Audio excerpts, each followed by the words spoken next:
So, yan. Collective. Tingnan naman natin ang sitwasyon mo ngayon. Kung kailan mo to mababasa. Ay, mapapanood. Sorry. So, yan. Nag-o-offer pa rin ako ng tarot reading. PM me. Pwedeng video call and chat. Okay? And soon, magla-live ako for weekly zodiac sign. So, antabayanan nyo. Pero madaling araw din yun kasi ayoko nga na may nakahalong energy tuwing nagbabasa ako. Lalo na, hindi lang kasi ito yung job ko. Okay. Tapos marami ding tao sa kapitbahay ko. Tapos sa kabilang bahay ko. Okay? So, yep. Overall energy is about love. Okay? You have an unconditional love. You're taking notes about it. And you wanted to surprise this person. Okay? Pero, okay, ano ka, kakaroon ka ng embarrassing feeling, hindi appearance. I think hindi ka naman hindi to about sa appearance mo. I think okay. So, habang tinitingnan ko itong picture na to, I think itong taong to na gusto mong surprisahin, okay? Kahit anong ngiti mo, kahit anong maskara ang tago mo, nababasa ka niya at yun yung natathreaten ka, okay? Nakikita niya na malungkot ng mata mo. So, yep, tingnan naman natin. Bakit? Ano bang feeling? Ano bang feeling ng person na to sa aking collective? At bakit ganun ang tingin ng aking collective sa kanya? Anong feeling ng person na to sa aking collective? Hala. Ay. At bakit ganon? Okay.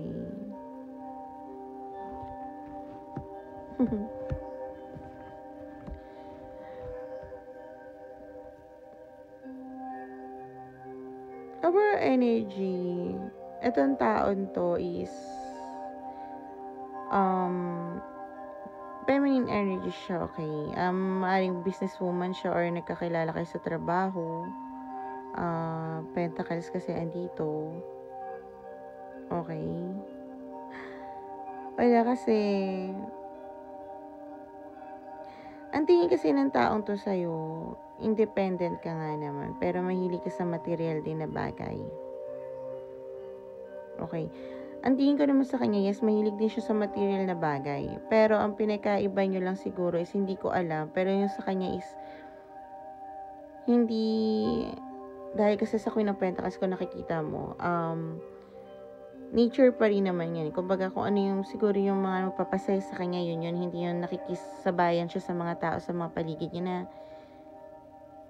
alam mo yun, para lang masunod-suso. Halimbawa, ngayon, lalabas ang iPhone 15, ganun, iPhone 17, sasabihin, bibili rin ako kasi ganun din. Para lang makasabay. So, okay? So, okay. Ikaw yung dating pangarap niya na nawala rin. Yun yung tingin niya sa'yo.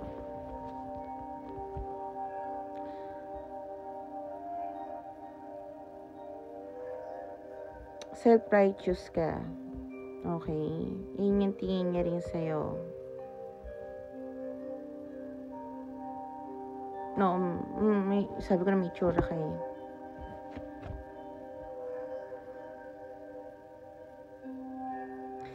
Fixated ka rin sa mga bagay-bagay. Leo, Aries, might be resonate. Fixated ka sa mga bagay-bagay. Kumbaga, gusto mong mangyari is yung gusto mong mangyari. Ayaw mong go with the flow, okay?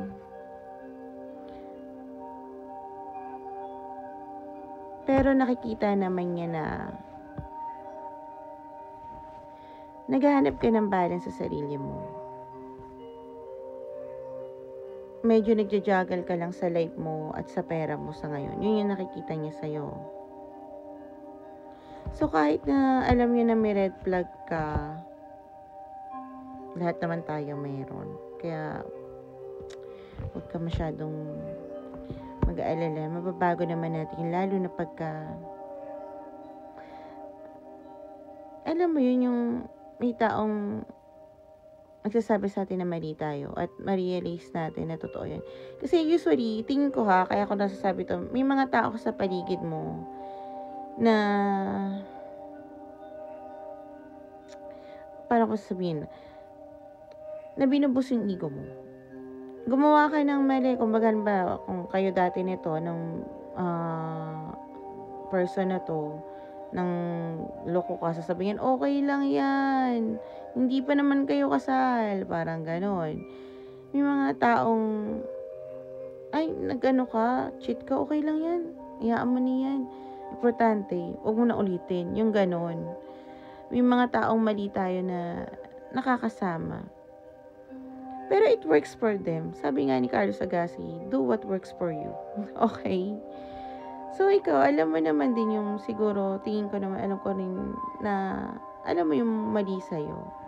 Kaya nakikita naman niya na, nagtitry ka. Okay? Nagtitry ka. Tingnan naman natin ang payo ng guides mo sa'yo.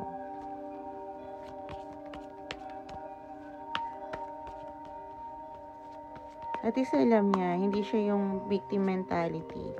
Karamihan kasi, victim mentality, niloko niya ako. Naku, mahirapan ka. Dati akong victim mentality.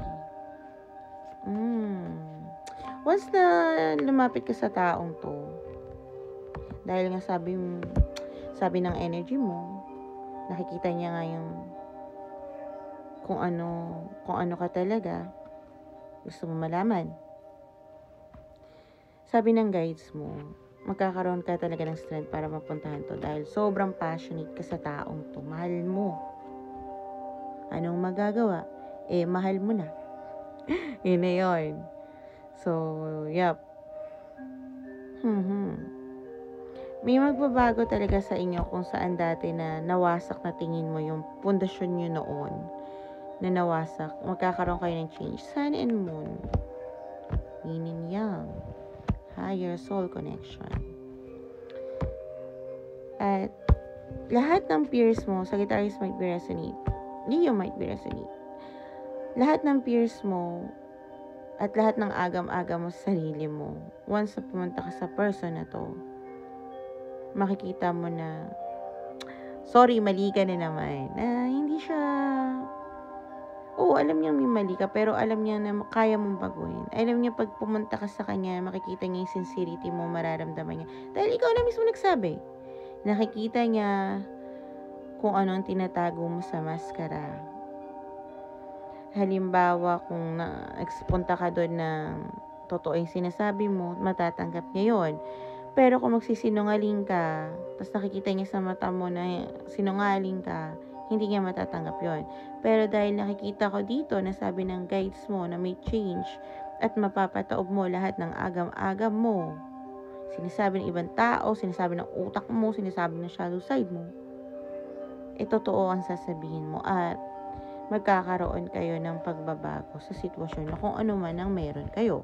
Kung no contact kayo, magkakaroon kayo ng usapan. Kung hindi kayo naging, nawala na yung pagiging closeness nyo, magiging close ulit kayo. Parang gano'n. So, yep. Sana nakatulong to, collective. At nasaya ako para sa'yo na kahit na natatreten ka or nag-overthink ka rin sa mga bagay-bagay, handa kang lumapit sa tao na yun.